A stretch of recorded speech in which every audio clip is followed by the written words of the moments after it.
Life is an extremely unpredictable thing. Today I spend a wonderful night in bed with my wife, and a week later we are sitting in a courtroom, and I find out that my wife is cheating on me. Moreover, she claims that she did not do this, but I had ironclad evidence. Monday, early August. A few years ago, I was the chief engineer at a design and construction firm, and my job often forced me to leave the city several times a month when problems arose. This week was no different from the others, and my flight was scheduled to leave Hartsfield for Jackson at 7:21 a.m. the next day. Given the traffic jams in Atlanta, I had to get up around 4 a.m., so on Monday afternoon I left work early and headed home. "Reagan, I'm home," I called, entering the kitchen. Her car was in the garage, but she didn't return my greeting, so I went upstairs. I heard the shower turn on in the bathroom behind our bedroom, so I quickly went there. "Ah, you scared me," she exclaimed, turning to hug me, her body pressed against mine. "Well, Trent, I think it's okay, because it looks like you brought me a special treat. A big, exciting treat. Do I need to pay special attention to it before it starts to work wonders?" "You know I love your attention," I replied. And after that, we did what we both wanted to do. "It was incredible, honey," she whispered. "I love you so much." "I love you too, baby," I replied, pulling her to me. "Is it enough to repeat it in the bedroom in a few minutes?" "Yes, I think we can arrange that." The job in Baton Rouge was as chaotic as I anticipated, and I spent all of Tuesday afternoon and into the evening, as well as half of Wednesday, working to get things back on track. It seems Etherly, our on-site project manager, learned something from the experience, but will need to monitor his performance more closely going forward. After lunch on Wednesday, I rushed back down I-10 for a meeting about our project in New Orleans. Mary Jo Bilecki, whom I had helped train in Atlanta years ago, is now the construction manager for the Orleans project and is scheduled to go on maternity leave in a month or two. Given our friendship and her upcoming absence, I am keeping a close eye on her project to ensure everything is properly documented for her replacement. As anticipated, Mary Jo had everything well organized. After dining with her and her husband Ozzy on Wednesday evening and having a planning meeting with her and her team early Thursday morning, I managed to get to Louis Armstrong for my flight home. I then battled through Atlanta traffic to reach my office by 1:45. I briefed Mr. Strickland, my boss, on the Baton Rouge project, recommended improvements for supervising the on-site team, and gave a positive report on Mary Jo and her team's progress in New Orleans. He agreed with my suggestions for Baton Rouge, asked a few questions about the leadership transition during Mary Jo's leave, and then instructed me to take the rest of the afternoon off after I submitted my expense report. Once I was in my office, I quickly wrapped up what I was doing and said, "Done." I grabbed my phone to text Reagan that I'd be home early before heading out the door. Just then, Ethan Gardner, my best friend since third grade and a co-worker for the past 6 years, walked into my office and shut the door behind him. "Hi, Trent. How was your trip?" "Long but productive. Etherly should be able to manage things in Baton Rouge for the rest of the project if he keeps a closer eye on his supervisors. Right now, though, I'm tired and finished with work, so while I care about you like a brother, Ethan, Mr. Strickland told me to get out of here." Ethan's expression darkened at this, so I added with a laugh, "No, he didn't fire me. I just put in so many hours helping fix their mess that Mr. S told me to take the rest of the afternoon off to stay in good favor with all you accounting folks. So I'm planning to stop by the store, pick up some flowers and a bottle of wine, and be in a good mood for Reagan when she gets home. Any work issues can wait until tomorrow." To my surprise, Ethan raised a hand and said rather urgently, "Trent, stop. It's not about work. I'm really sorry, but I need to talk to you right now. It's about Reagan. She's—" "What? What's wrong with Reagan?" Fear gripped my heart. Something must have happened to her, and no one could reach me because I was on the plane. But why hadn't I received a call? Having been interrupted, Ethan stuttered, "Trent, She's been seeing someone else while you were away." My face flushed with anger as I looked at the man I had thought of as my best friend for what seemed like forever. Reagan told me that in college and in the years that followed, she was quite free, spirited, and enjoyed intimacy whenever she could. After all, we even slept together twice on our first date. But as our relationship became more serious and we began to discuss our future together, she put those days in the past, visited a therapist for a while, and decided to settle down and start a family. Although she was still passionate about intimacy, she had clearly lived through her tumultuous days. "This is not funny, Ethan. Not at all. I don't appreciate it, and you better get the hell out of here and seriously reconsider our friendship before you come back to my office."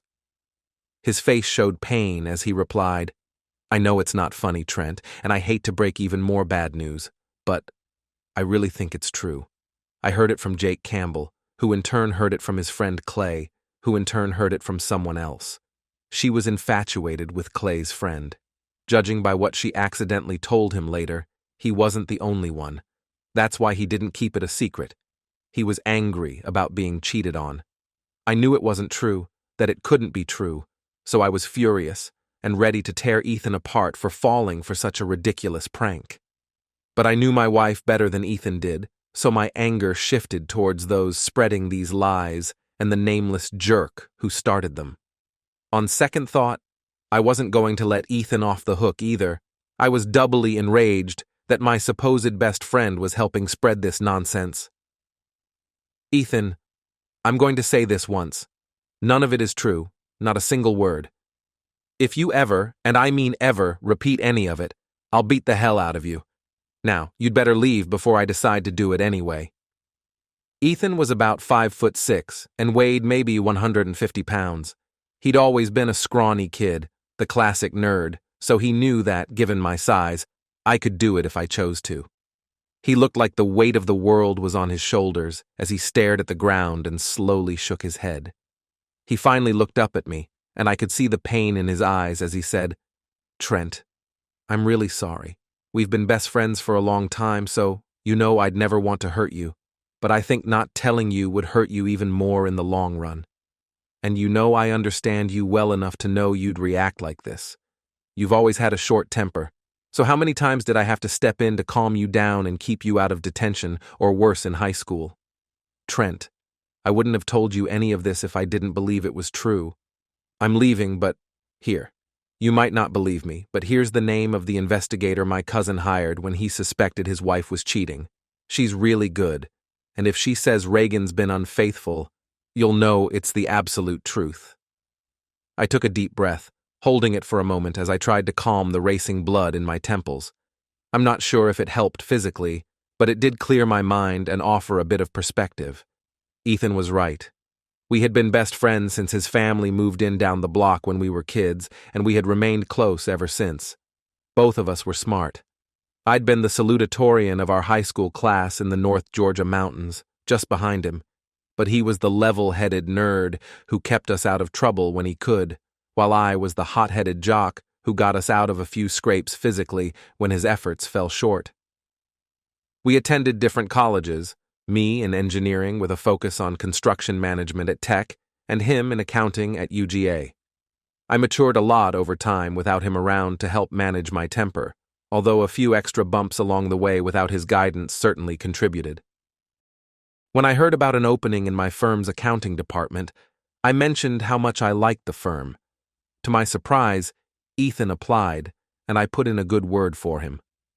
We've been working together for the past 6 years, including throughout my relationship with Reagan before we married nearly 5 years ago.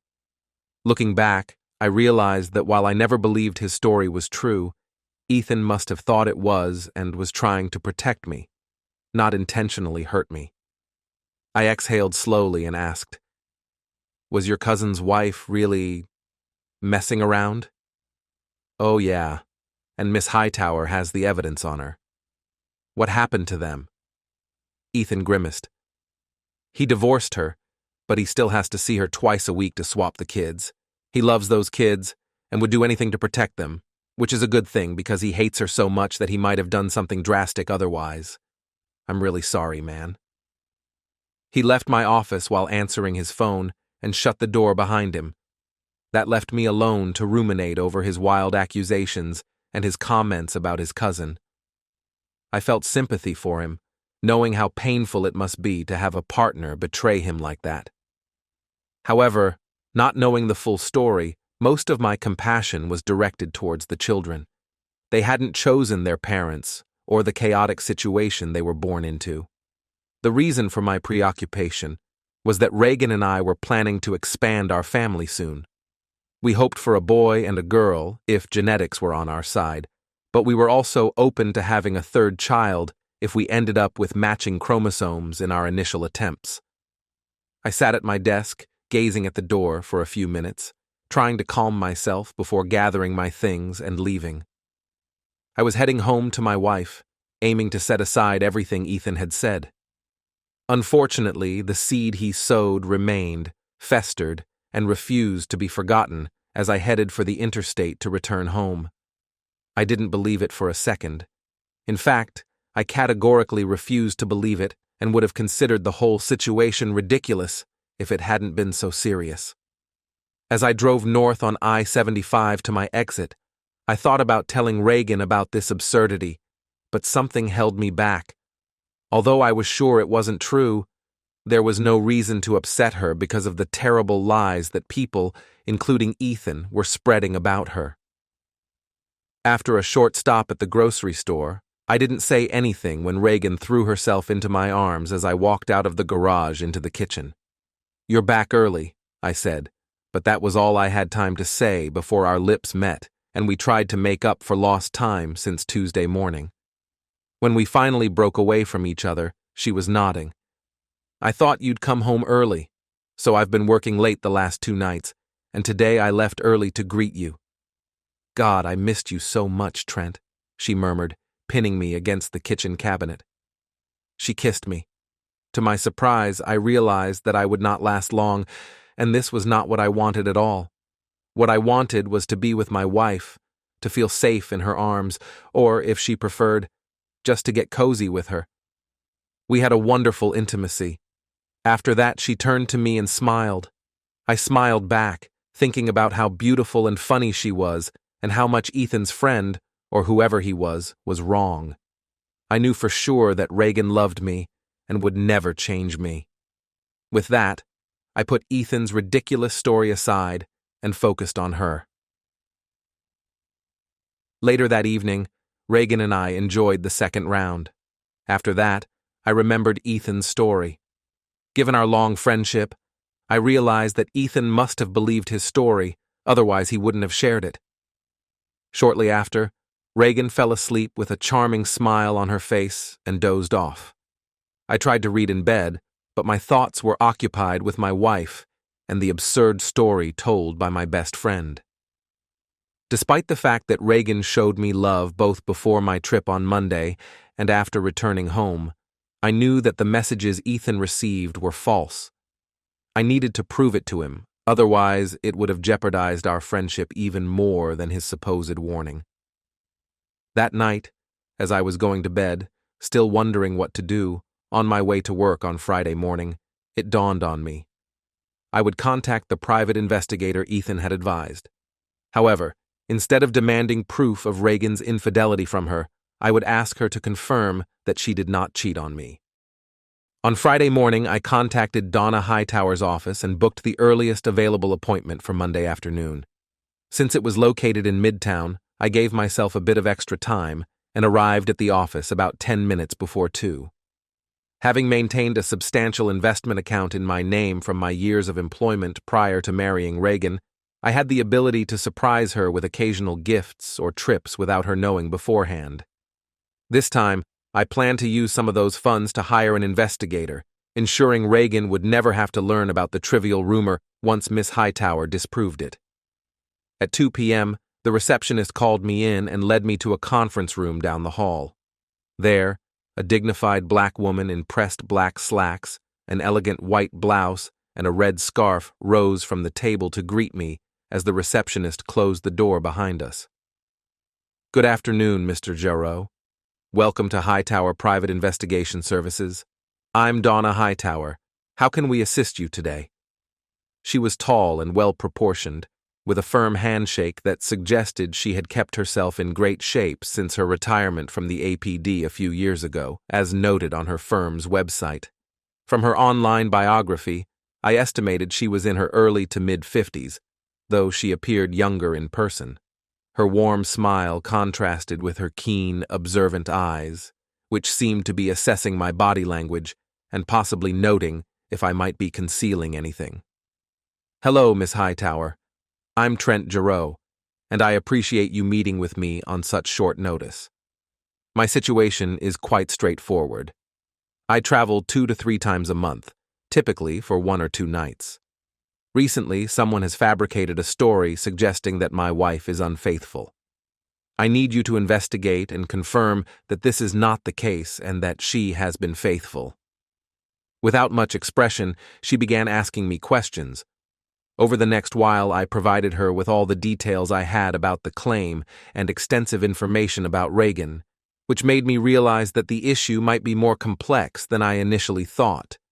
Her questions were informative, and she asked a few additional questions to clarify or get additional information by making brief notes, especially regarding Reagan's past bed life, both before and during our relationship.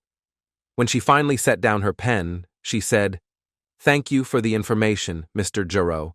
According to the client information sheet you completed before coming in, you hold both undergraduate and master's degrees in engineering from Georgia Tech. How familiar are you with philosophy and our legal system, particularly regarding the burden of proof?" That was an unexpected question. I took an introductory philosophy course as an undergraduate and have been a witness in a few court cases through my firm, but regarding the specifics and focus of your question, not very familiar. She nodded and said, "You've specifically asked me to prove that your wife hasn't had an affair. Mr. Jarreau, proving a negative is quite challenging. Sometimes it's possible to show that something has never occurred. For example, you can demonstrate that a wine glass has never been broken by showing that it is intact and free of cracks. This is straightforward. But how do you apply that to a person?" She paused for a moment before continuing. "Let's consider this. I can confirm that I didn't leave town and rob a bank yesterday because I have a verifiable alibi showing I was here all day. But what about last week, last year, or even a decade ago? In most cases, there are no definitive records over long periods that can conclusively prove a negative. So, let's relate this to your situation. I could have one of my investigators watch your wife for a week, or even a month, and reasonably confirm whether she had or didn't have an affair during that period. However, I can't prove that she didn't have one on any specific day, week, or even years before our investigation started. That's why proving a negative is problematic in your case." "So this ridiculous accusation will always hang over her head," I murmured, already knowing deep down that what Miss Hightower said was accurate. "Perhaps," she replied. "But if we monitor her under the right conditions and nothing suspicious occurs, you can infer from her behavior that something is likely true. We can tell you with reasonable certainty whether she was unfaithful during the surveillance period, and this might also uncover any past indiscretions if they exist. However, we'll never be able to guarantee with absolute certainty that she has never been unfaithful. If this approach works for you, Mr. Jarreau, we'll be happy to take your case. Otherwise, we wish you the best in finding someone who can meet your needs." Understanding her perspective, I hired Hightower Private Investigation Services and then spent a few more hours with one of Miss Hightower's investigators, answering additional questions, providing background information, and discussing the right circumstances she had mentioned. I was working in our Atlanta office all week, so on Saturday evening, after Reagan went to bed, I deliberately tripped a circuit breaker in the basement panel. I didn't notice anything wrong on Sunday morning, but by the time we returned home after church and lunch with some new members, the upstairs of the house was noticeably warmer. Reagan immediately complained, and I said I'd go downstairs to check the breaker. I flipped a few irrelevant circuits on and off, then went back upstairs. I couldn't find anything wrong, so I'm going to call the HVAC service. Please do. It'll be too hot to sleep up there tonight if you don't. I called our usual HVAC company and navigated their automated system, pressing buttons and moving through menus for almost 2 minutes before hanging up. Then, I dialed the number Donna Hightower had given me. Hi, this is Trent Giroux. We have an issue with our upstairs AC system. How soon can you send someone out? Tomorrow morning at 10? All right, that will have to work. Thanks, see you then. Reagan overheard the end of the call. It's too hot upstairs, so we'll be sleeping in the guest room tonight. It'll be like we're at a hotel, she said with a smile. Following Reagan's suggestion, we used the guest room that night, and I felt better than I had since Ethan made the ridiculous accusation against her. There was no way Reagan could love me so much and be involved in what that jerk claimed. On Monday morning, Reagan had me strip the sheets from the guest bed and put them in the laundry on my way to the shower. I worked from home on Monday morning and met with the HVAC technician, a subcontractor frequently used by Hightower Private Investigation Services, at 10 as scheduled. I gave him a tour of our house, and he began his work while I went downstairs to switch the circuit breaker back on. An hour later, he finished up. These sensors are motion-activated and remain on for 5 minutes after the motion stops. They feature a fiber optic lens with a wide viewing angle, so they can capture everything you need with a very low chance of being noticed unless someone is specifically looking for them. The footage will be of legal quality, but not suitable for making movies or sharing online. There will be 3 in your bedroom, 1 in each of the other rooms, and 1 aimed at each bathroom door. If anything happens within their view, we'll capture it. After paying him for the installation and the 2-week rental, I thanked him and went to work. It was cool in the house when I arrived, but I wasn't. Honey, we're having some problems working at a hotel in Orlando, so I need to put this on the schedule for this week. I was already supposed to be in Tampa on Tuesday evening, but I planned to visit the stadium in Orlando as well. Loretta quickly warned me about the postponement of my flight, so I won't be back from Orlando until late on Friday evening. I'll try to change to an earlier flight if possible, but Loretta said the chances are slim. I'm sorry. I'm going to miss you so much, Reagan said, but let's see if we can catch up a little bit. With a smile, she took my hand and led me to the sofa in the living room. It was incredible. When we were lying together and she was lying on top, I felt our relief gradually drain away, and I gradually relaxed. I love you, Trent, she whispered. I love you too, Reagan, I replied sincerely. We exchanged a brief kiss before she rushed into the bathroom. I decided to clean up. As I did so, I smiled, pleased that there was nothing wrong with our marriage, except for some ignorant fool who would never understand what it was like to make love to my wife. The meetings in Tampa went smoothly, and the subsequent issues in Orlando were manageable. Normally, I would have handled them remotely, but making an on-site visit helped keep our supervisory team alert. Once the problems were resolved, I took some time to inspect the construction quality and provide feedback and identify potential issues to the assistant project manager who gave me a tour. He was young but sharp, and I noted that he would be ready for more responsibility soon. I could have flown out on Thursday afternoon if I had been able to secure a flight, but I didn't bother trying. Reagan wasn't expecting me until Friday evening, so I wanted to give her as much time as possible to prove to Miss Hightower that she had ample opportunity and wasn't cheating on me. Therefore, I worked in my hotel room through the afternoon and early Thursday evening before heading to one of Orlando's renowned gun ranges. They offer rentals for machine guns, albeit for just a few seconds of fire, in addition to regular pistols and rifles. I opted for a couple of pistols and let the tourist dads, taking a break from their kids and the Disney or Universal scenes, waste their money on the machine guns. On Friday, I was working in a trailer at our workplace until it was time to go to the airport. Traffic on I-285 was probably as bad in the evening as it was on the highway running through downtown, and it wasn't much better on 75th. I was relieved when I finally got to the exit, and I was overjoyed when I entered the house and saw my loving wife rushing into my arms. Noticing my tension, she handed me a beer, and we settled down on the couch to talk and relax before she led me upstairs. We made love in the bedroom.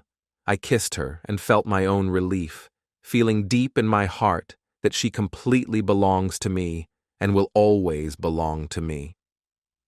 Reagan went to the gym for her workout on Saturday while I tackled yard work. With a bit of spare time as I came inside for a drink and to check the Braves game, I opened my laptop and looked at my personal email.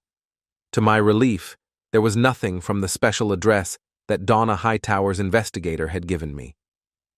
I checked again on Sunday afternoon while Reagan was out running errands and grocery shopping. This time, I blinked several times before cautiously clicking to open the new message. I whispered, "Please, Lord, let this just be an update. Dear Mr. Giroux, your order will be ready Monday at 11 a.m. Please contact our office to arrange delivery. Larson Tool Works."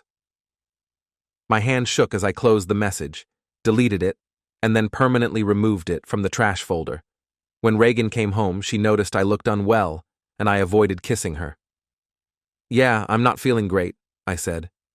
"I don't want you catching anything. Let me give you a hug, and then you can lie down while I prepare dinner.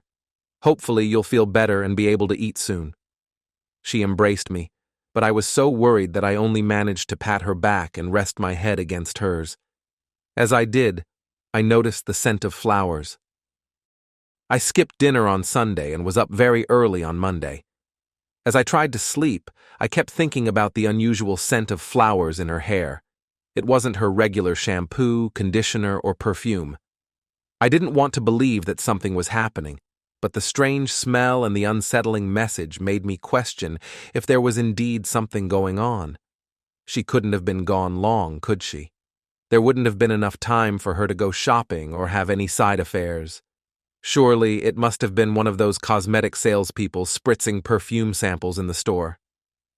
Confirming my appointment first thing Monday morning, I arrived at Miss Hightower's office just before 11 a.m. I was shown into the same conference room as before, and Miss Hightower greeted me in a similar manner. This time she gestured to a seat and said, "Mr. Giroux, we completed our investigation earlier than expected, and I'm afraid I have some bad news." She slid a file across the table and leaned back in silence as I opened it. My usually orderly world fell apart as I bypassed the report and went straight to the photographs. There she was, feet in the air, with a man, in our bedroom. Another photo showed her in a different position, but still in our bedroom. In the next picture, taken apparently by a night vision camera, she was captured with him in a car. There was another photo of them in front of the hotel. In one they were kissing goodbye, and in the other they were parting, but their hands were still tied. Wait, the guy in this photo doesn't look like the one in the first one. I'm sorry. The report contains all the details. We recorded her having 4 meetings with 3 different men during Saturday, and then she met the second man again yesterday afternoon, this time at a private house. I asked, stunned by the news and the numbers. But she went shopping yesterday. She nodded gravely. Mr. Garrow, Mrs. Jarrow went shopping a little on Saturday afternoon after her second meeting with lover number 2, but she only went to the grocery store on Sunday. You might want to check the receipts or maybe the credit card details if she didn't use cash. But she was supposed to be at the gym on Saturday, I protested, still trying to refute the evidence presented. Miss Hightower shook her head. I'm sorry, Mr. Jarrow. Judging by the photo of her leaving the hotel with lover number 2, it seems that she participated in some kind of gymnastics, but it wasn't in the gym. How could this happen? I asked, my anger overcoming my disbelief. 3 different men in 1 week? And that doesn't mean I didn't take care of her before and after. Miss Hightower raised a hand to calm me. I'm not a psychiatrist, Mr. Giroux, just an exceptionally skilled investigator and a keen judge of human behavior. It seems that your wife suffers from a disorder formerly known as nymphomania. She seems obsessed with intimacy, like someone addicted to a prohibited substances, constantly seeking the next orgasmic high no matter the time or place. It looks like she goes to great lengths to achieve this and to cover up her actions to keep you from discovering the truth." "The flowers," I murmured. "The scent of flowers in her hair. She must have showered and washed her hair after meeting the guy yesterday." "That could be a possibility, but given the duration they spent together, it's more likely she just gave her hair a quick rinse or used a spritz of something. From our surveillance and video feeds, it's clear she's meticulous and obsessive about the appearance and scent of intimacy, even going as far as changing the sheets and bedding on your bed between encounters. Many cheating spouses have been caught when a stain or smell betrayed their secret liaisons. "But in our bed?" I began, only to recall that she had even changed the sheets in the guest bed after our passionate night just a week earlier. "Yes, on 2 of the 3 nights you were away, she had intimacy in your bed. She picks up her lover." "Please don't call them that. They're cheating, adulterous scum, not lovers." She gave a slight humph and nodded at my comment. "We have confirmed at least one. We don't know the name of the first one, but the third is single. If he was aware of her marital status, he would be considered complicit in her infidelity and an adulterer under state law.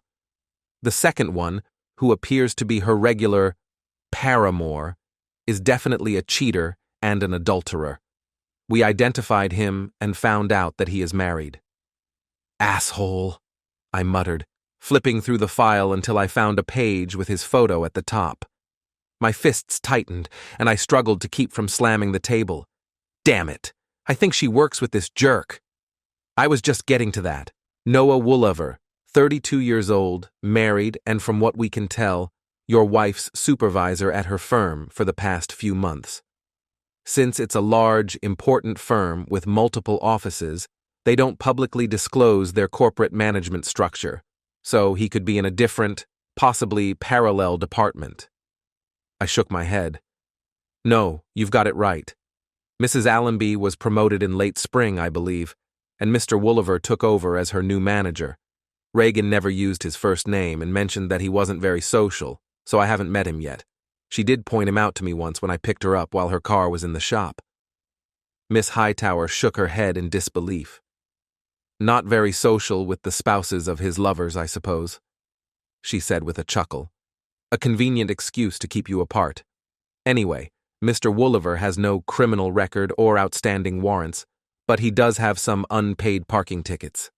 Your wife met him at a bar on Wednesday evening and drove him to your home for just over an hour before taking him back and letting him out by his car. That's how we identified him through DMV records. We found his professional information through a web search and online network." "That bastard," I muttered, clenching and unclenching my fists to avoid breaking something, like my fingers. Miss Hightower continued, "Calm down, Mr. Jarreau. We're not finished yet. She met him at the hotel on Saturday afternoon, and again yesterday, but this time, as I mentioned, at a residence.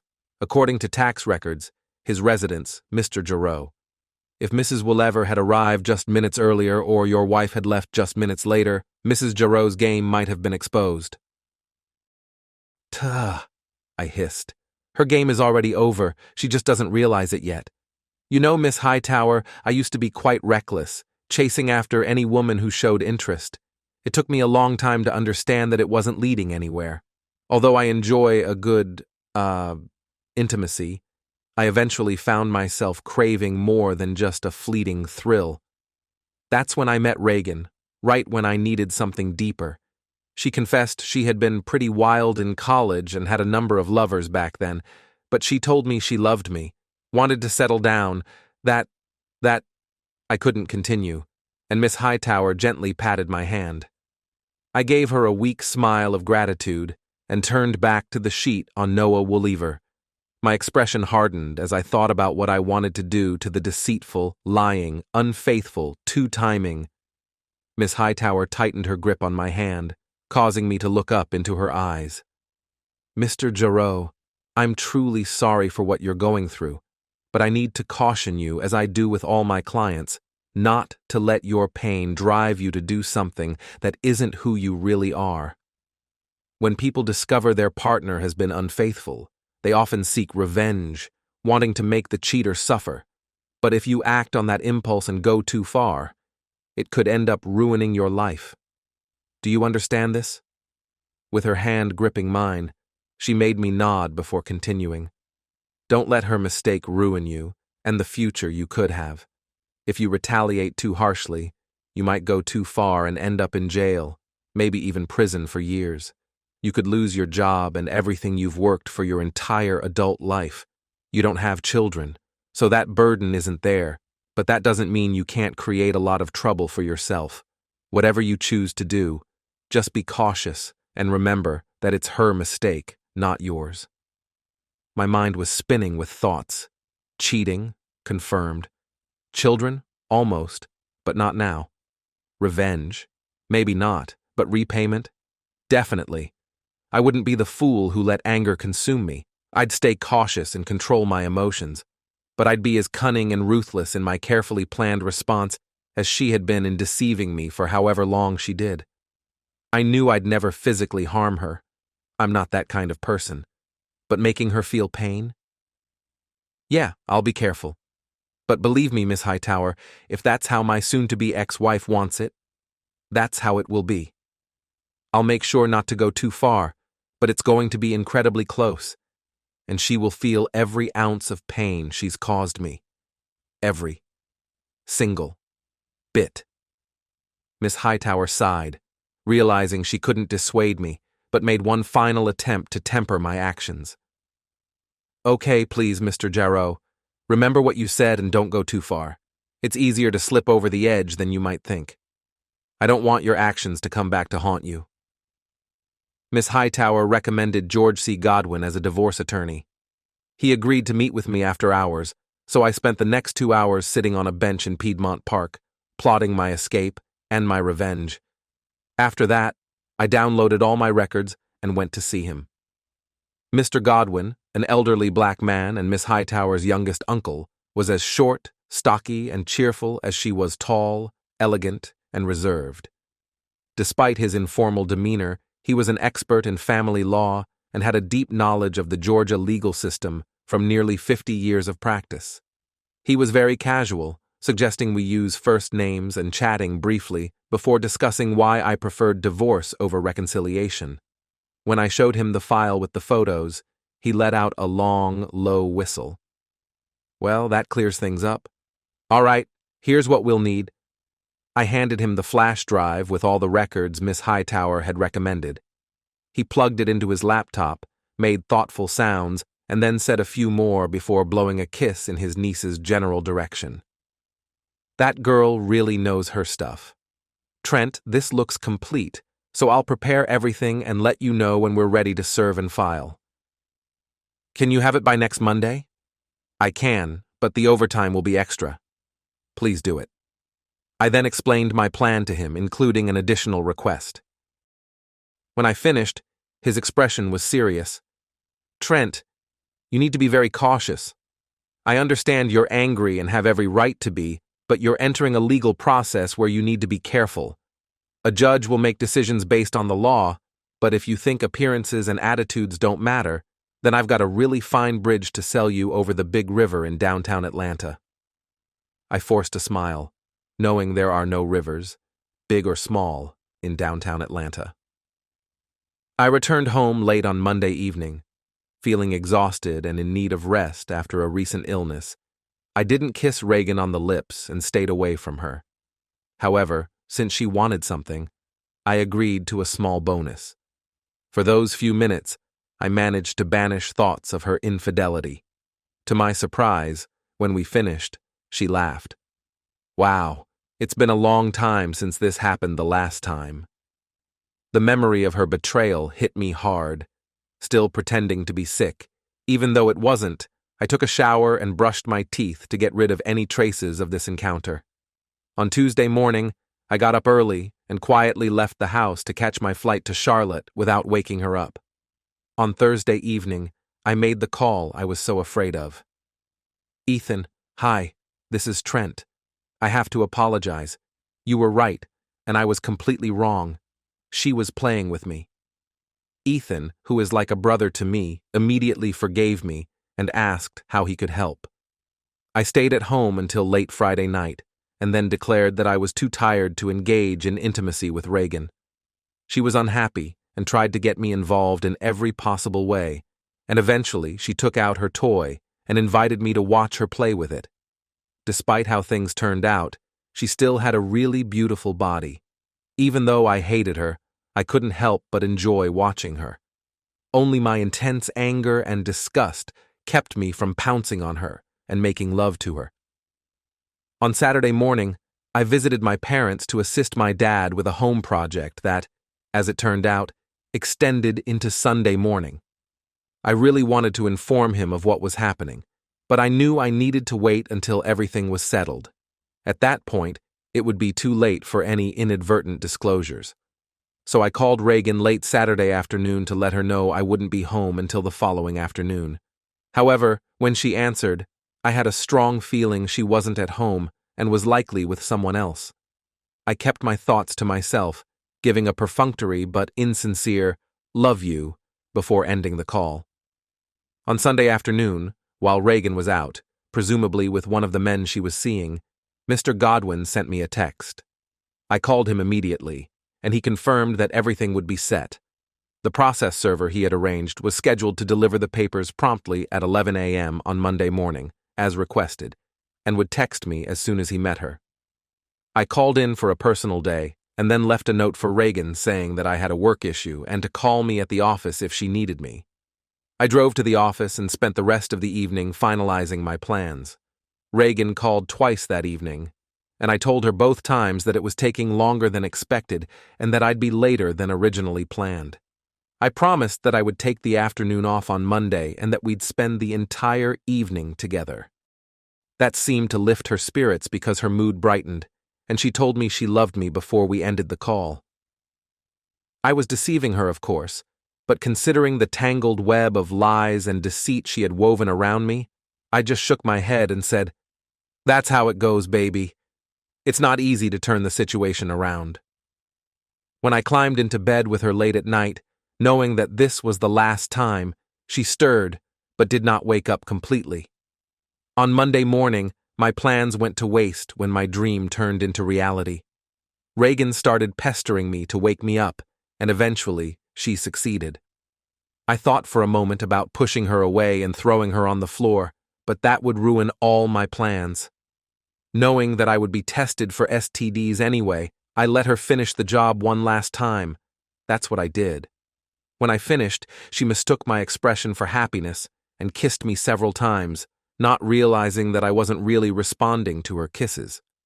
When I got out of bed, I thought to myself, "Reagan, you need to wash the sheets, like you always do for your other lovers." After Reagan left for work, I went through the house with a roll of bright painter's tape and marked everything that was either specifically mine or was mine before our marriage. I figured that any items classified as community property would either be included in our settlement or donated to a charity thrift store. At 7:45, Ethan arrived, and shortly after, a moving company crew showed up. I helped them get started, then Ethan took over supervising while I finished packing the essentials for the short term. Everything on the truck was headed to storage.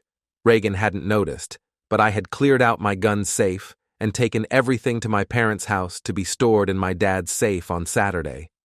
I was nearly finished and about to leave the remaining items with Ethan when Amy, a next-door neighbor and friend of Reagan's, saw the truck and came out to ask if we were moving. Fortunately, I reached her before she could look into the truck or see the items I had stashed in the back of my SUV in the garage. "Shh," I said with a grin.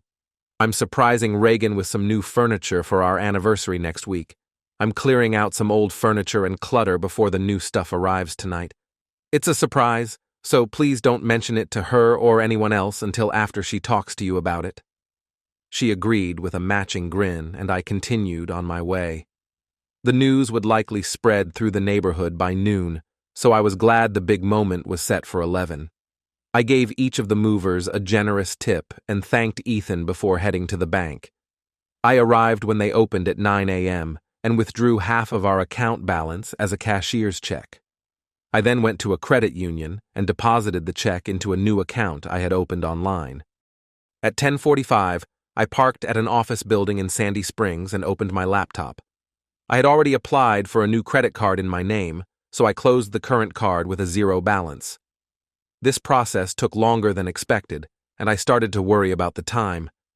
Nevertheless, by 10:57, I managed to finish it, so I logged into our family email, which included both of us, and waited for the text message, which arrived right at 11 a.m. as planned. Process server, just asked for her, receipt said on way. A minute later, another text came in.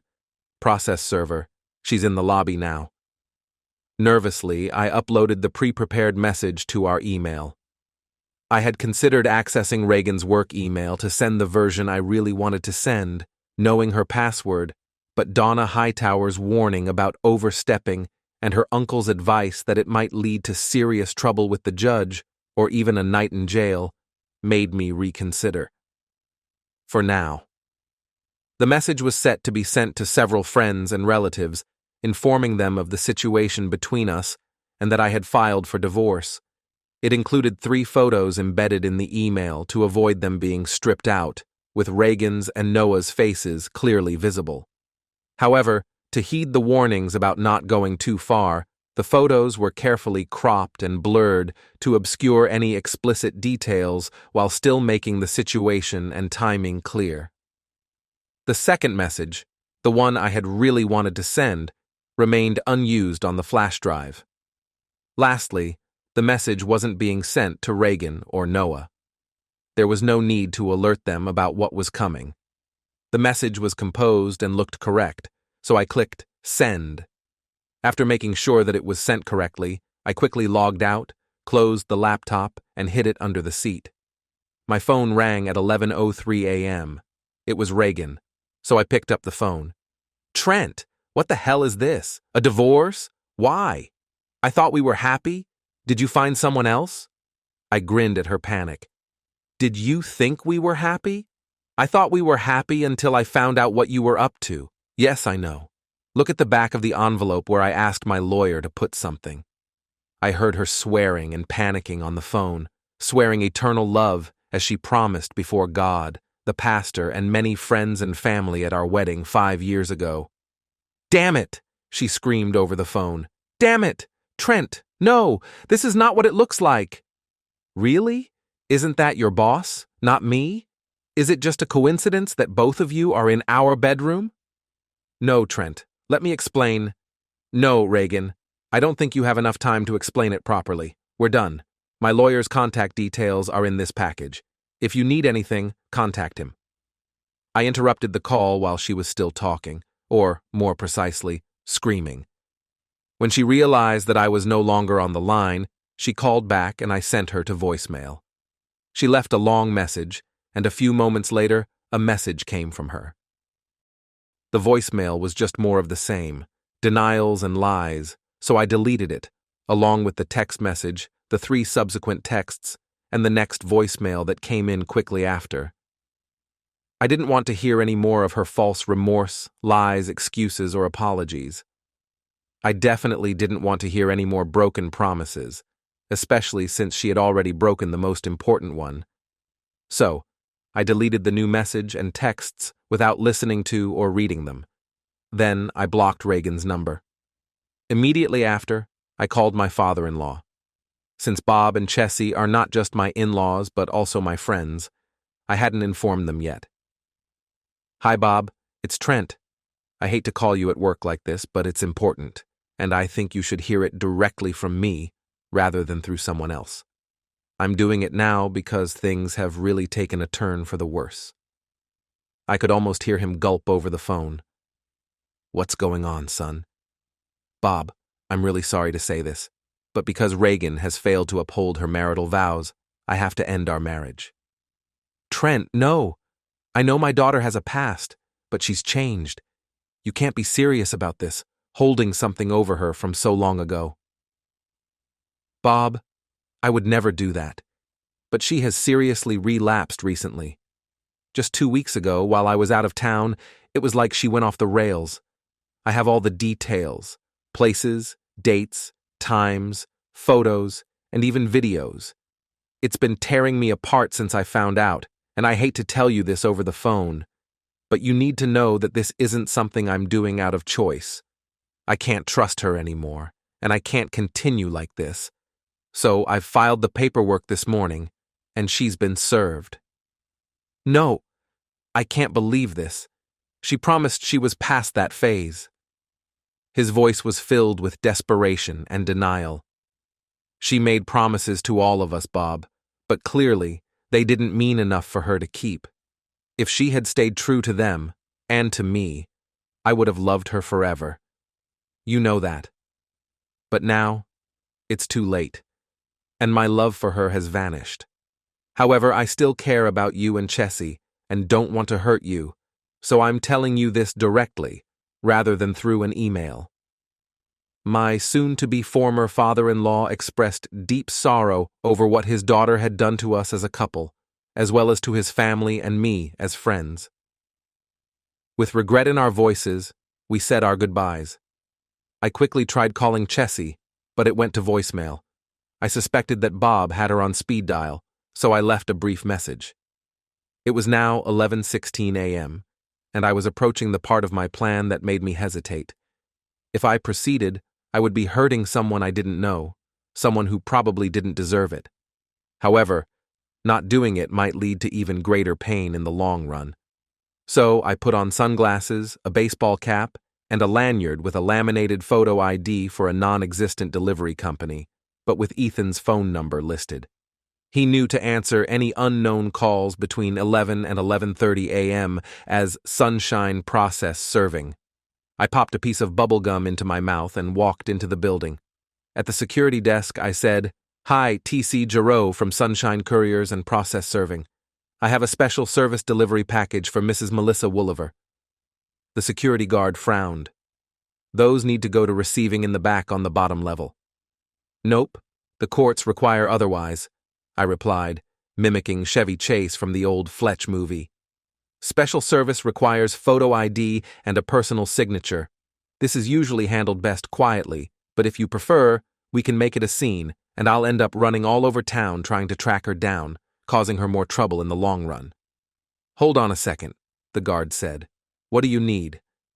"I just need to go up to her office, meet her in the lobby, verify her identity, and get her signature. I'll be out in 5 minutes, no hassle." The guard nodded slowly. "You'll need a visitor's badge to go up. I'll have to hold on to your ID while you have the badge." "Understood," I replied, handing him my driver's license.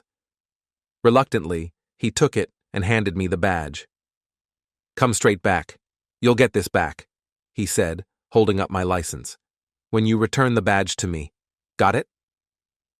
I nodded and tipped my cap to him, blowing a small bubble before heading towards the elevator. On the 3rd floor, I reached the front desk of Melissa Wooliver's office a few moments later. I gave the same explanation. The young woman at the desk seemed even more hesitant than the guard downstairs, but she pressed a button and called Mrs. Wooliver to the reception area. Seeing a trash can in the lobby, I tossed the gum, and the baseball cap went into the bag I was pretending to be my courier pouch. The Fletch persona was gone. Melissa Wooliver was very attractive, likely in her late 20s or early 30s, with tanned skin, dark brown hair, and dreamy brown eyes that made me think she might have some Hispanic ancestry. She wore a worried expression as she entered the office lobby. When the receptionist pointed towards me, Mrs. Wooliver hesitated briefly before walking over. "Joan said you have something for me to sign," she said nervously. "No, I'm sorry, Mrs. Wooliver, I'm Trent Jarreau. There's nothing you need to sign, but I do need to give you something because it concerns you." What is it?" "Mrs. Wooliver, I'm sorry to inform you, but your husband has been having an affair with my wife," I whispered as I handed her a tightly cropped photo of the two of them in bed together. "There are documents proving everything, including explicit photos and video in the envelope." Tears streamed down her cheeks as she shook her head in disbelief. "This can't really be happening. Noah promised me—" "It's true, Mrs. Wooliver. I paid a substantial sum to a detective agency to investigate what was going on with my wife, in the hope of disproving rumors about her affair. Unfortunately, they confirmed the opposite. She was indeed unfaithful. There is an affidavit in the envelope confirming that everything you see here is authentic, unaltered, and obtained legally with my permission. Both the private detective firm and my lawyer have assured me that this evidence will be accepted in court if you decide to go down this path. As of this morning, it is. But he promised, she whispered, tears still streaming down her cheeks. She leaned towards me, and I hugged her, gently stroking her back. He said that the first time was a mistake, just a momentary weakness, and that it would not happen again. We took steps to prevent this from happening, and now he's done it again? Why? I do not know, Mrs. Wooleva, but it was not just a momentary weakness. It was planned in advance, and it happened more than once. In this envelope you will find documentation of 3 separate meetings between them over the past 5 days. She clutched at my shirt and quickly pressed her head against me, beginning to realize the extent of her husband's betrayal. At about 5 feet 6 inches tall and 125 pounds, I was a good 7 or 8 inches taller than her. She wiped away her tears, although her cheeks were still wet with tears, and looked at me. Sir, I'm sorry, what's your name again? I told her, and she continued. I'm going to take a break, and we'll go somewhere where you can get on my brain. I'll send you a photo later, just my own, if you want to show him. Mrs. Wooleva, you are a wonderful woman, and I am flattered by your offer, even if it was made more in a fit of anger than desire. But no, ma'am, this is not going to happen, I said, holding her closer to me and trying to help her get past the anger and focus on the more important step, looking into the future. I can't let you do this, and I'm not going to be a part of it. No matter how much it feels like revenge, you'll have to put up with it for the rest of your life, so you don't want to do something that you'll regret later. You also don't want to do anything that could cause problems with Georgia's legal system. Perhaps that shook her out of her sorrow as she released her grip and took a step back. You're right, I suppose. I gave him another chance, but this is the end. This time we'll end up in court. I'm not sure how. I've included the name and contact information of the Private Investigation Service, in case you need further investigation or someone to testify. I've also added the name of the attorney they recommended. He seems reliable and has been very responsive to my case so far. He filed the paperwork and had it served this morning. Looking downcast, she took the envelope and thanked me before beginning to turn away. However, she paused and asked, Mr. Jarreau, I hate to trouble you, but could I call you if I find myself stuck and need some advice? My number's in the envelope. After visiting the testing lab that Donna Hightower suggested, I spent the next few days anxious while managing a project in South Georgia. It was nice to unwind at the end of each long day, but the fear that I might have contracted something serious, or even life-threatening, made me even angrier at Reagan for the risks she had taken for a few, or perhaps many, cheap thrills. Later this week, I was relieved to hear from the lab that I don't have any diseases. I breathed a sigh of relief, grateful that at least this danger had passed me by. Reagan was still trying to reach me, leaving message after message on my work voicemail and cell phone from various numbers.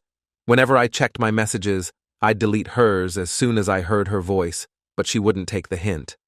When I returned to my office on Friday morning, I found more waiting for me, so I deleted them as well and pulled out the phone's user manual to learn how to block a number. A few minutes later, that issue was resolved, and I decided to visit my parents again over the weekend. They too had been receiving messages from Reagan, so I took it upon myself to block her number there as well. My mom was especially upset, knowing that Reagan and I had been planning to have children. She even asked me to reconsider the divorce, insisting that what Reagan had done couldn't have been that bad. I shook my head and showed her one carefully cropped photo with the date clearly visible. With tears streaming down her face, she finally understood the truth, despite her wish to deny it. Holding on to Dad tightly, she nodded as I waved goodbye and headed back to my temporary place. The following day at work, Andy Smith rushed into my office with some bad news just before noon. Trent, Mary Jo Bolecki's water just broke, several weeks ahead of her planned maternity leave. What should we do? The appropriate response likely would have been to say a prayer for MJ and the babies, send them a gift, and let Andy go home to prepare since he was set to take over her duties during her maternity leave. Andy hadn't been thrilled about it initially, as it meant he had to wrap up his current project a few weeks earlier than planned. However, Mr. Strickland believed Andy was the best fit for the role. Now Andy was clearly panicked, as his project was still almost a month away from that accelerated completion date. After reviewing our project schedules, Andy and I went to Mr. Strickland with an alternative plan. To keep Andy's project on track, I proposed taking over the New Orleans job instead of him, with the understanding that I'd still be available to handle major issues on our other projects when needed, and could also assist in Baton Rouge. Later that evening, we received word that Mary Jo and her newborn twins were doing well. I was getting closer to New Orleans to take on the project and distancing myself from Reagan and my past with each mile. It was late by the time I arrived at my hotel, and I managed to get a few hours of sleep before waking up early to head to the job site. I spent the morning diving deeper into the project, meeting with a few subcontractors, and reviewing the plans for the upcoming weeks. Everything was in order, as expected, so I left early that afternoon to make a stop at the store and then visit Mary Jo at the hospital. She had already received the flowers I'd sent, so I gave her a thank you note for her excellent work on the project and a gift certificate for her children, who were in the neonatal intensive care unit until they grew enough to go home. While I couldn't see them in person, I did get to view them on the monitor as MJ and Ozzy lovingly watched over them. I was really happy for them, but the thought that I might never have a child of my own hit me as I was leaving, so I refocused on my project. It consumed me for the next few days, and on Friday, I invited the construction office management team out for drinks in the French Quarter after we wrapped up work for the weekend. On Monday, George Godwin called to update me on my divorce. He was dealing with a lot in Atlanta, with his office receiving constant calls from Reagan, who was desperately trying to reach me and growing more frantic with each attempt. "Are you sure you don't want to talk to her?" he asked. I chuckled sarcastically at the question, and I could hear him practically laughing on the other end. I thanked him and got back to work. That evening, when I returned to my extended stay hotel, there was a text message on my phone from an unfamiliar number. The message read, "Hi Trent, my attorney filed my paperwork today, and Noah has been served. Can we talk when you get a chance? Thanks, Melissa W." It was late, but I sent a text to see if she was still awake. My phone rang seconds later. "Hi Trent, thanks for talking to me." "Glad to, Melissa. How are you holding up?" "Tough, but I'm managing," she said with a hint of hesitation in her voice. "How about you?" Since she didn't seem ready to open up, I replied, "Probably about the same as you." "Melissa," I gently asked, "what's going on?" There was a brief silence before she spoke again. "Trent, I just wanted to thank you for what you did, exposing what Noah was doing to me and making me think before I acted impulsively. You could have taken advantage of how vulnerable I was, but you didn't. You made me stop and think, and I'm really grateful for that. This is going to be tough, but I'm determined to get through it." Melissa, we were both in a bad place at the time, and it would have been wrong for both of us. I'm in a better place now. At least a little better, especially being away from her, and I'm glad to hear at least some determination in your voice. Definitely. It's still a long road, but it's better than before. Good. I started to tell her that she could call me anytime she needed to talk, but I hesitated, unsure about it. Her soon-to-be ex was a jerk, but he was her problem, not mine. He had hurt me when he took advantage of my ex's open invitation, but I still had plans for him, so I kept quiet. We wished each other luck and said goodbye. Although the job in New Orleans was going well, I was still overseeing the Baton Rouge project per Mr. Strickland's instructions and was frequently called for advice on other projects. Before long, I felt completely overwhelmed, like I was, in Louisiana terms, deep in the swamp with alligators up to my armpits. George added to the stress a couple of weeks later when he called and said, "Trent, I have some news. Mrs. Giroux's lawyer has requested the judge to mandate counseling. If the judge agrees, you'll have to meet her face-to-face here in Atlanta for at least a couple of sessions, maybe more. The judge will set a time frame, and you'll need to be here in person, or it could negatively impact the proceedings. What do you want me to do?" I was furious that they were using this tactic, but George had warned me early on that it was a possibility. When we filed, we included only the minimum evidence of her infidelity. You said we could hold back the rest since it might not be necessary. But if it's needed now, what would happen if the judge saw that? We'd have to provide it to her attorney, but Judge Johnson might reconsider the request, if he doesn't have a heart attack upon seeing it. Give him a heads up, and go ahead with it. A week later, Reagan's request for counseling was denied, although George mentioned that Judge Johnson hinted she might want to pursue counseling independently for her intimacy addiction issue. And with that, one alligator was out of the swamp. Over the following months, while Reagan and her attorney battled George and the Georgia court, I kept a low profile, hoping Reagan hadn't hired anyone to track me down, or worse, eliminate me. Just in case, I had George update my will and changed my life insurance policy to ensure she wouldn't receive a penny if anything happened to me.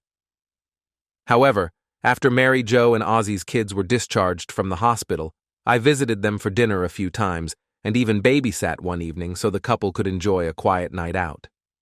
The twins were calm for the first few minutes after their parents left, but soon realized something was amiss and let me have it with their full vocal power. Despite my desire to have children, I prayed afterward that if the good Lord ever granted me any, it would be one at a time. To my surprise, I also heard from Melissa Wooliver a few times, checking in on how my case was progressing and subtly seeking strength and courage to face her own without explicitly saying so. Due to Georgia's laws, George's warnings, and my own moral compass, I was careful not to cross any lines that could be misinterpreted or twisted into something romantic or adulterous. As Melissa's situation became more stable, she apparently no longer needed my support, and her messages stopped coming. As Mary Jo's maternity leave was coming to an end, I had a realtor searching for a home to buy. Using funds from my pre-Reagan account for the down payment, I finalized the purchase of a house in Dunwoody a few weeks before MJ's return. After spending nearly 3 months in an extended stay hotel at the company's expense, I was determined to find a more comfortable place to live and to finally get my belongings out of storage. The twins were doing well when Mary Jo's maternity leave concluded, so she came back to work for the last few months of the project. As I handed the reins back to her, I left for home with 3 regrets. First, since we didn't have another project lined up in New Orleans, MJ would be leaving our firm to become a stay-at-home mom for a while. Ozzy, who had family in the area, had secured a tenure-track position as an associate professor at Loyola during their stay, so it wasn't surprising. However, MJ asked me to keep her in mind for any future projects in New Orleans, and I gladly agreed. Second, with my return to Atlanta, I'd be leaving behind my unofficial godchildren and the increasingly frequent babysitting gigs I had taken on for MJ and Ozzy. The babies had gotten used to my visits and weekend care, allowing their parents to go out, and I knew I would miss watching them grow.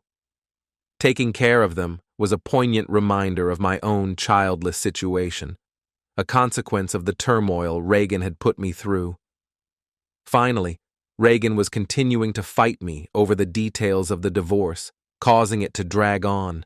However, George Godwin assured me that Judge Johnson was becoming as frustrated with the delays as I was, and that the case would be resolved soon. So, when I returned to Atlanta, I moved straight into the new house and spent a week of comp time unpacking and getting some work done. I also met a few of my new neighbors, including a charming divorcee just a few doors down. Having a home again gave me more freedom, but I was still legally tied to my cheating ex, so I couldn't start dating without risking complications in the divorce process. When the divorcee, Noelle, brought over a plate of brownies, I thanked her but politely declined her offer to have dinner together sometime.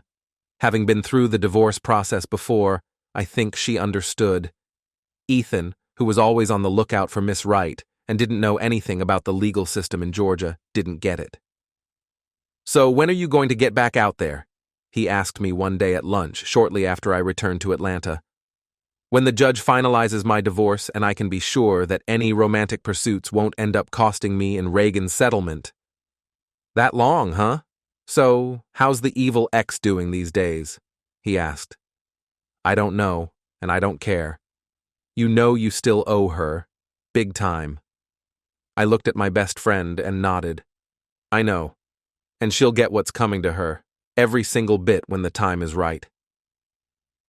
Judge Johnson eventually lost patience with Reagan's delays and antics and insisted that we both be present in the courtroom for closing statements and presentations in early April. Reagan and her lawyer were on one side, and George and I were on the other. I arrived a few minutes early and was waiting for George when I noticed Reagan turning the corner. She noticed me and came over. "Trent, it didn't have to come to this." "I know, Reagan, but you couldn't fulfill your part of our vows, that's why we're here." "You've been gone so long." "That's nonsense. You knew how long I would be away when you agreed to marry me. Several times when I exceeded this amount, each time by just a day, I compensated you with compensation time. And let's not even count that last trip to Tampa and Orlando, because you were busy with your boss and other playmates while I was away, and even after I returned." She looked as angry as I'd ever seen her, tears streaming down her face. "Trent, but I had needs. You know how much I needed intimacy." She always wanted intimacy, even on our first date. I believed her when she promised that she would be able to control herself. How long she had been able to do it, if at all, I didn't know, and I didn't care. So I answered, "Don't tell me that. I gave you the best toy on the market to help you hold on while I was gone." Reagan noticed that a few people were watching us, so she suggested, "Can we go somewhere private to discuss this?" "No, I don't think that's necessary. We covered all of this before we agreed to get married, and you promised that your wandering days were behind you because you wanted to settle down and start a family. Well, you got married, but you failed at that and everything else. Why don't you just accept that and move on? I have, but if you can't, you can always find another therapist. Maybe this one will have better luck than the last." She flinched at my words and nearly staggered when I highlighted her shortcomings. As more people started to notice us, I left her standing there in tears, overwhelmed by her frustration, and walked away when I saw George approaching. "Trent, please!" she called after me, but George and I continued into the courtroom, ignoring everything else. The judge had insisted that we both be present to sign the paperwork, likely to prevent Reagan from delaying things even further. He remarked that it was the first time he'd seen us together, which triggered an outburst from Reagan, followed by a pitiful cry. Judge Johnson quickly silenced her and made her listen to his ruling. When it was all done, the gavel came down, officially ending it and our 5-year marriage. I shook George's hand and thanked him after Judge Johnson left the courtroom, but when I turned to leave, Reagan approached me and began to beg. When I continued ignoring her, she started screaming. Her words were full of anger and obscenities. Most people know that this is not the way to behave in a courtroom, and I'm sure Reagan did it too, but rage got the better of her. I'm not sure if one of the bailiffs arrested her or not, because George Godwin and I took the opportunity to slip away. We had the conversation she so desperately wanted, although it probably didn't go the way she hoped, and that was enough for me. I had no desire to ever talk to her again. George took care of it. After her public outburst, he filed a petition for an injunction the next day, and Judge Johnson quickly granted it. I couldn't have organized it better even if I'd tried. With the injunction, Reagan will stay out of my life whether she wants to or not. Part of me almost wished she wouldn't obey. A short stay at the Iron Bar Inn might be good for her, but she was too smart for that, so she disappeared from my life and out of sight. So, the following weekend, I started dating again, eventually setting up a date another day with Noelle. She was nice, but it quickly became clear that we didn't have much in common other than a long absence. When I took her home, she dragged me inside, and I didn't resist. A few moments later, we were in her bedroom. We had two intimacies. One evening in late July, I got a text message. "Hi Trent, it's Melissa Wooliver. Do you have a moment to talk?" To be honest, I was surprised to hear from her after so much time had passed. I finished cleaning my paint sprayer and then replied, telling her to call when she could. She called just a few minutes later. "Hi Trent, thanks for agreeing to talk." "No problem, Melissa. How have you been?" "It's been a long time since we last spoke, and that's partly why I hesitated to message you tonight. I wasn't sure if, given everything that happened, you'd want to talk to me again." I chuckled. "Unless you had a direct role in my ex-wife and your husband." "Ex-husband, as of today," she interrupted. "Getting together, I don't hold you responsible for anything that happened between them or for the mess they made, so I have no reason not to talk to you." "Good, because I promise I had nothing to do with it." "I never thought you did. So what's going on?" "Well, it took longer than expected, but like I said, I'm finally free. I've even got my maiden name, Ortiz, back, and I wanted to thank you for your help. You opened my eyes to what that jerk was doing. You gave me the proof for free so I didn't have to spend money I didn't have, and you advised me on what steps to take. I went with another lawyer, but you were a huge help, Trent, and I really appreciate it."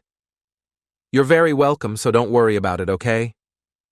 "That's hard, Trent, because you were my, well, guiding light, my inspiration when I was feeling so low. I don't know you well at all, but I admire what you did and what I've seen of you so far, so I'm going to take a chance and do something I've never done before because of it. Would you have dinner with me?" It was a delicious dinner, but I spent the evening looking at her, thinking about how sweet and beautiful she was, and wondering how her ex-husband could be so stupid as to leave her. Of course, Reagan was just as beautiful and possessed her own unique attractiveness, but after she found out about her hidden dark side, the side that could betray someone she was supposed to love, her 11 ideals rating dropped below 0, at least in my eyes. "You're staring," she said with a grin. "Almost as much as I do." I grinned and nodded. It's easy to focus when there's such a wonderful person around to focus on. She blushed and covered her mouth with her hand to hide how much she liked the compliment. "Do you want to leave here? And maybe, shall we go to my place?" "I think I'd like that." She leaned over and kissed me right over our little table, and I left cash for dinner and a tip so we wouldn't have to wait for the waiter to check my card. We walked out hand in hand, like newly minted lovers, pausing for a moment at my SUV. Melissa wrapped her arms around my neck and we kissed. Her right hand slid down my cheek and rested on my heart. I'm sure she could feel it beating. It was intoxicating. She whispered, "Please, Trent, take me home. Or somewhere else. Now. I need it, and I can't wait." A few minutes later, when we turned onto her street, she reached into her purse and took out her phone. "Go to the garage," she said. "The door is open." We had barely got inside when I heard the door close, and we started kissing again, right in the car. But I made it clear that we needed to go inside, and in an instant, we were in her bedroom. We had intimacy, and it was divine. Except for brief trips to the bathroom and getting water when necessary, we didn't get out of bed that night. We made love 2 more times before finally falling asleep and then waking up the next morning to do it again. I was glad it was Saturday and I didn't have to go to work, as I could easily imagine staying with her forever. In everyday life, she was so reserved, but when we were together, she sometimes became a ferocious tigress, and the rest of the time she was an unstoppable, insatiable rabbit. After our morning session, she fell asleep again, so I quietly got up and went to the bathroom. When I came out, the morning light streamed through the open curtain, allowing me to really see her bedroom for the first time. Our clothes were scattered everywhere, and I smiled, remembering what had happened here. I also smiled when I saw the double bed, the only familiar piece of furniture, with a pile of pillows that had shrunk somewhat due to those on the floor. Grinning, I took one and put it back on the bed. A TV was perched on a stand near a recliner, angled so it could be seen from the bed if needed.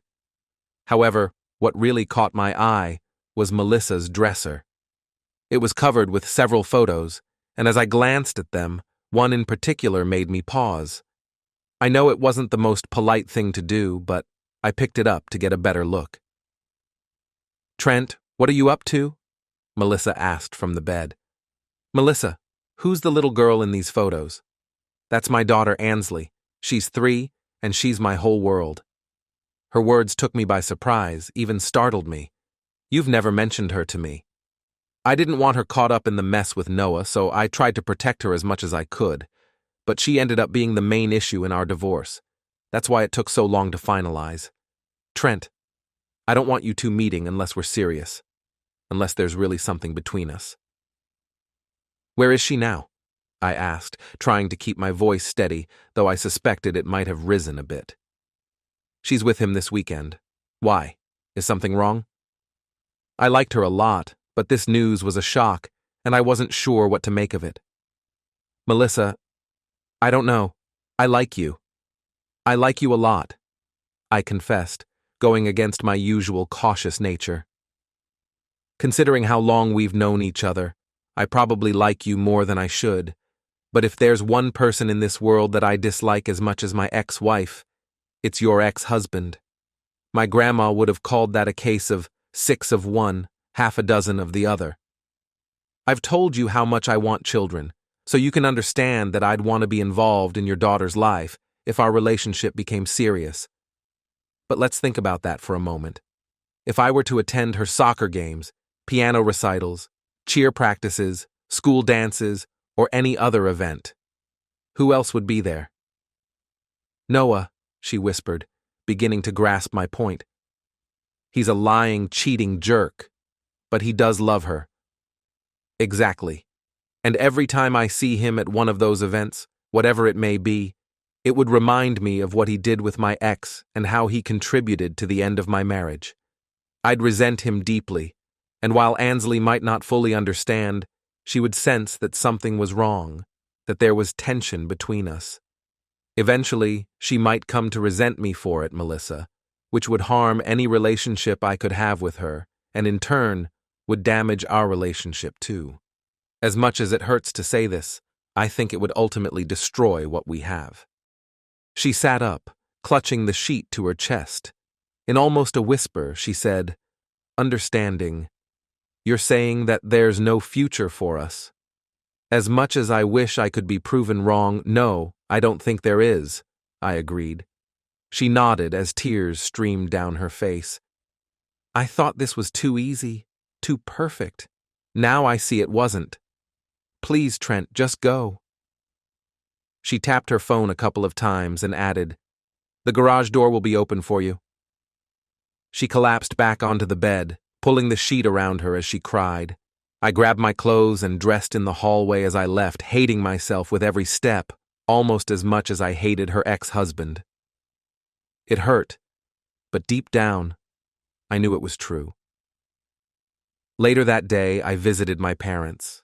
I gave them a brief, watered-down version of what happened, but they could tell there was more to it, and that I was hurting much more than I wanted to admit. My mom tried to get me to open up, but I just shook my head and told her it was hopeless. Being the mom she is, she gave me a long, comforting hug, reassuring me that everything would be okay. As much as I wanted to believe her, I couldn't see it at the time. On Sunday, we met my sister and her family for lunch after church. The wait for a table was long, so she pulled me aside and made me spill the details. She's 2 years older than me and helped me through several failed crushes back in high school, so I opened up and told her most of it, leaving out the bedroom stuff, though I think she guessed that part. "I can see how that would be hard," she said afterward, "but I think you could make it work if you really love her." One date isn't enough to tell you everything. If you go on more, you might realize there's not as much there as you think, but it might also show you that there is something real, something worth fighting for. Thanks, sis, and you're right.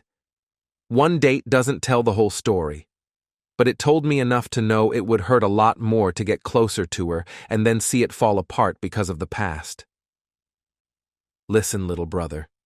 You won't know that for sure unless you try. I nodded and said I'd think about it. Our table was called then, so we dropped the subject, but it lingered in my mind the entire drive home and in the days that followed. Ethan understood my perspective better than anyone and agreed with me on the matter. However, on the way back from a visit to a plant site near LaGrange, I began to have second thoughts. Given Ethan's track record with women, was it really a good sign that he was on the same page as me? The following weekend, he arranged for us to go out with a couple of women. We all had a great time, and soon enough, I stopped worrying about it. During the divorce, Reagan wanted to keep our home as part of the settlement, so I had George push back, forcing the sale since she couldn't afford the buyout without giving up a lot of other things she wanted. It was a bit petty and cruel, but I saw it as karma given the circumstances, and didn't lose any sleep over it. To avoid getting taken advantage of, I also had George represent me in the sale. He and Reagan's attorney had known each other for years, so they were on speaking terms, unlike Reagan and me. George found out that Reagan was in the process of buying a condo. Not long after, I heard a rumor that Reagan and Noah were getting married. When I heard the news, I immediately called George since it could affect my finances. During the divorce, George had argued that no support should be awarded since Reagan was the one who cheated and I was the aggrieved party. But the judge considered our relative incomes and awarded her a small monthly amount for 5 years or until she remarried, whichever came first. That was the only point George lost in the settlement, but even then, the amount was less than he predicted. If she really was remarrying. I'll look into it and let you know. If it's true, we'll get the support stopped, George said. Yeah, and if it's true, it just shows some people never learn, I said, thinking about them being together and what that would mean, even as it further validated my decision to break things off with Melissa. Nope, George laughed. That's what keeps me in business. And I thought, it gives me an option I had considered early in my divorce but never thought would actually be possible. Upon learning about their marriage, I decided to reach out to a friend who worked at Reagan's firm. Will Kleiner and I had been acquaintances in college and reconnected when I started dating Reagan, and discovered that he worked in a different department at her firm. Reagan and I had gone out with Will and his wife a few times while we were dating and married, but Will and I hadn't seen each other since before the divorce proceedings began. So, shortly after, when I wasn't traveling, we met for lunch. When I explained what had happened, Will responded, "That's terrible, I'm sorry, Trent. I heard that Wooliver requested a transfer to another department. Now it makes sense. They're trying to avoid any issues with our HR department." So, you guys have an official policy about this sort of thing? Absolutely. They can get into serious trouble if they break it, and it could potentially cause problems for the firm too. Will, I hate to ask, but could you possibly get me a copy of that section from your HR manual? Sure, just make sure no one finds out where you got it. I had a date the following Saturday, and we met up with Will and Lori Kleiner to watch a Braves game. That night, Will handed me a flash drive, and a few days later, I went to see George to discuss everything. Trent, I'm sorry. Even though their policy says what it does, even if you can prove Noah Wooliver was having affairs with all the women under him, he said with a laugh at his choice of words, it doesn't give you grounds to sue because of the way the state law is written. In an effort to make consensual intimacy less of a legal issue, the state legislature abolished alienation of affection in Georgia back in '79, right around when I started my own practice. That prevents one partner from suing someone else for attracting or distracting the other. That includes the companies that employ them. Damn. I wasn't after the money, but I was hoping that financially punishing the firm would push them to take action against Noah, and maybe Reagan too if I was lucky. He smiled. Many potential plaintiffs have said that, or worse when they find out. What it means is that no one can sue them over it, except perhaps in very rare circumstances where the firm was explicitly informed with proper documentation of what was happening and did nothing. In that case, someone who was taken advantage of by the serial abuser might get their day in court. But the chances of winning a substantial amount are so slim that most decent attorneys wouldn't touch the case. I sighed and repeated, "Damn." He chuckled. "Hey, don't lose hope. Let's focus on the spousal support issue first, and we can explore other options down the line." The following week, George was at the courthouse filing a new motion. With evidence that Reagan and Asshole had officially filed their marriage license, George requested that spousal support be terminated, as it was no longer necessary or appropriate according to our divorce decree. Reagan's attorney fiercely opposed the motion, naturally, and we suspected that the license had been filed far from Atlanta to keep us from discovering it and filing the exact motion George was now submitting. Judge Johnson sided with us, dismissing Reagan's objections, and I was finally relieved of the monthly payments that had been a burden ever since they were mandated. However, when I brought up the second issue, George looked at me, shook his head, and wagged a finger at me. "Patience, Trent. Patience." 6 months later, George Godwin called me, and a few days after that, we met for lunch. "Trent, the reason I suggested waiting was that newlyweds need time to adjust to each other. In a situation like this, where Noah has transferred to another department within the same company, he's likely to be extra cautious for a while. He needs time to settle in and find a new target, probably around the time the excitement of the new marriage starts to fade. From what you've told me, and from what I know about guys like him, I think now is the right time to start looking into things." It took 2 weeks, but Donna Hightower and one of her investigators confirmed that just as tigers don't change their stripes or leopards their spots, whatever that old saying is, serial cheaters don't stop cheating. Noah Wooliver was having an affair with one of his new subordinates, so George gathered the information, put it together nicely, and took it to one of his attorney friends. "We don't want this traced back to you, Trent, because if the new judge replacing Judge Johnson sees your involvement and Mr. Wooliver ends up losing his job, Mrs. Wooliver might try to reinstate spousal support due to your actions affecting her current spouse. I'm not sure how she'd find out, since I'm certainly not going to tell her, and if anything happens to Noah, I doubt he'll tell her the real reason behind it." George grinned as he wagged his finger at me. Sneaky, and absolutely true. George's attorney friend delivered the package to Noah's firm. Through my friend Will, I found out that Noah was escorted out by security that same afternoon, and the rumor was that he wouldn't be allowed back. Word was that Reagan was crying when she found out, asking why, but no one was giving her any answers. "Take that, asshole," I said after the call ended. "If I keep this up, I might risk turning into a bitter old man." Grinning to myself, I knew it was a risk I was willing to take. Not wanting my name associated with it, in case Reagan found out and took it to the judge to try to get my spousal support reinstated, I sent the package anonymously that same day. The next evening, I received a phone call. "Trent," Melissa Ortiz exclaimed. "I know you might not want to speak to me again, but I had to call. Noah contacted me last night to say he'd been laid off due to corporate cutbacks and planned to file for reduced alimony. I called a friend at the firm, and the rumor is that he was actually fired. Then today, I received an express package, an anonymous one, that probably explains everything and should help keep my spousal support steady when Noah files. Trent, I think I know who to thank for this. So, to that person, I say thank you." I chuckled. "Well, if you spoke to the right person, he might say you're very welcome, if he could admit to it.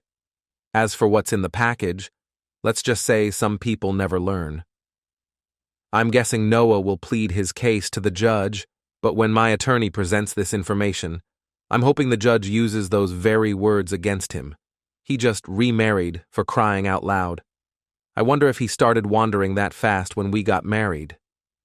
Melissa, don't dwell on that. It's in the past. Leave it there. Just smile and enjoy your life, okay? You deserve it. We said our goodbyes, likely for the last time. With that, I smiled. For the first time in a long while, I felt truly free. I had come through the ordeal and survived. Though some might disagree, I had dished out just as much pain and heartache as Reagan and Noah had put me through, pushing the limits, but never going too far.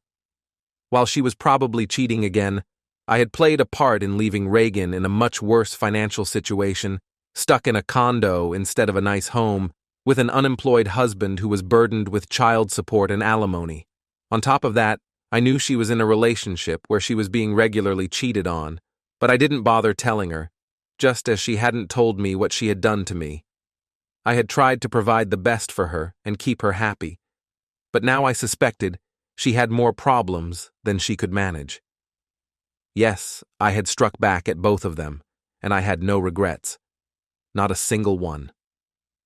As I reflected on it, I realized that I was no longer using the derogatory names that had once filled my mind.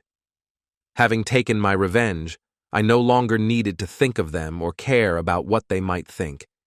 And that realization brought the biggest smile of all.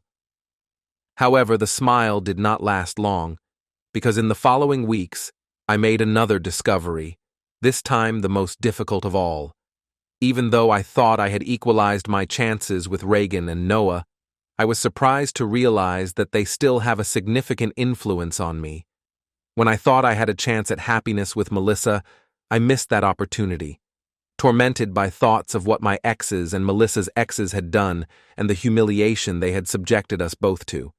Although I've gone on several dates and slept with other women since then, it became increasingly obvious that none of this mattered to me once the initial thrill faded.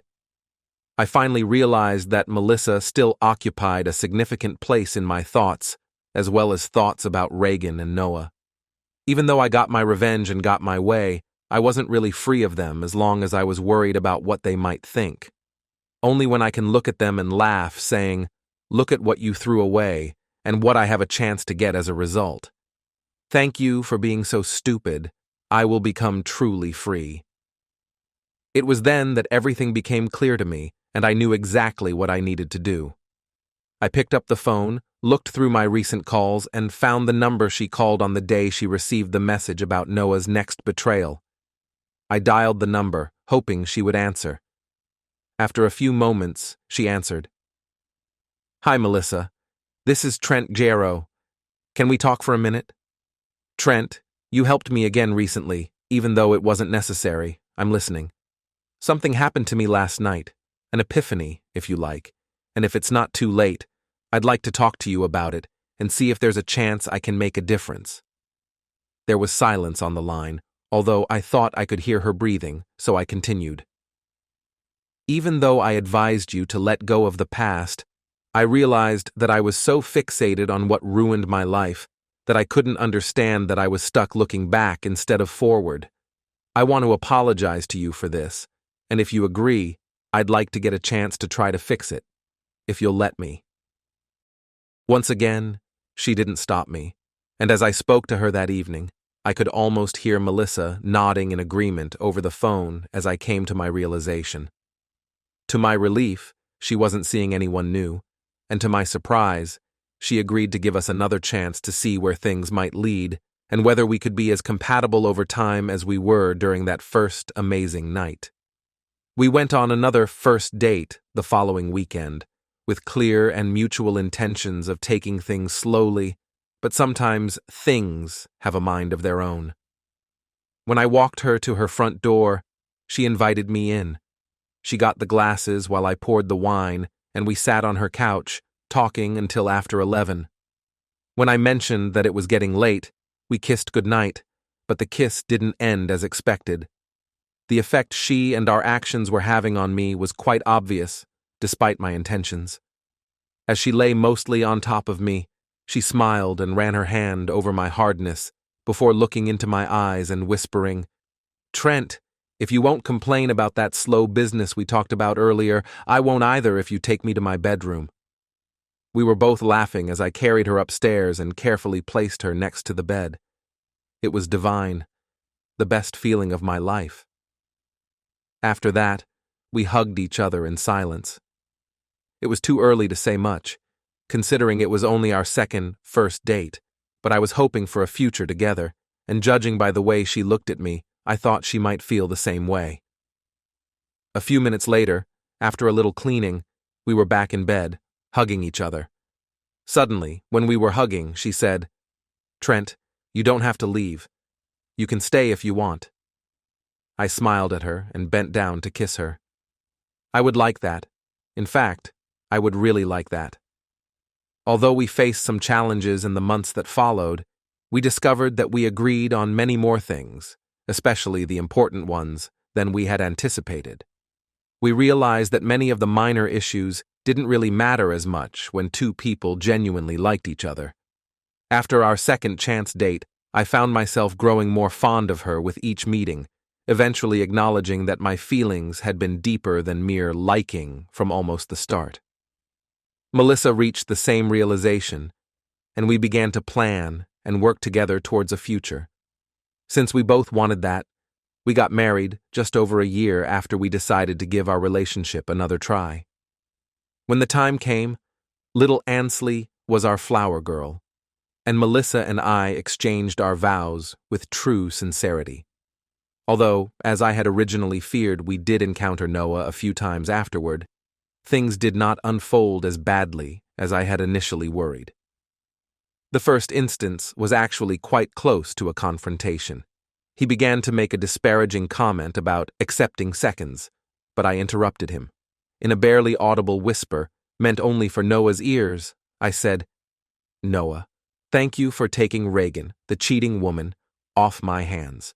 If you think she'll be any more loyal to you than she was to me, you're even more foolish than I believed. And thanks for making it possible for me to be with Melissa, a truly remarkable woman that you weren't wise enough to stay faithful to and do everything you could to keep. Believe me, I came out of this much better." Noah almost choked on that and clenched his fists in anger before realizing that I could have easily defended myself if he attacked. Seeing the sense in avoiding further conflict and sparing both Ansley and himself from significant trouble, he turned and went back to his little daughter. He picked her up, kissed her, whispered something in her ear, and then put her down and wished Melissa good night. A few months later, he admitted to her that he was in the midst of his own divorce from Reagan and finally understood the truth of what I had said. When he tried to bring it up again, she shut him down firmly. "It's unfortunate that you only realized this after it was too late, Noah. Don't bring it up again." In the times we've seen each other since, Noah has never mentioned it again, but I still catch a glimpse of regret in his eyes when he sees us together, and I always smile. Present-day Ansley is now 6 years old and staying at her grandparents' house, while I'm holding Melissa's hand as she clutches mine tightly. When the doctor gives the cue, Melissa makes one final push. Once it's over, she collapses back, and I kiss her sweat-soaked forehead as the doctor and nurse continue their work at the end of the delivery bed. A moment later, the OB/GYN looks up with a smile and says, "Mr. and Mrs. Giroux, congratulations.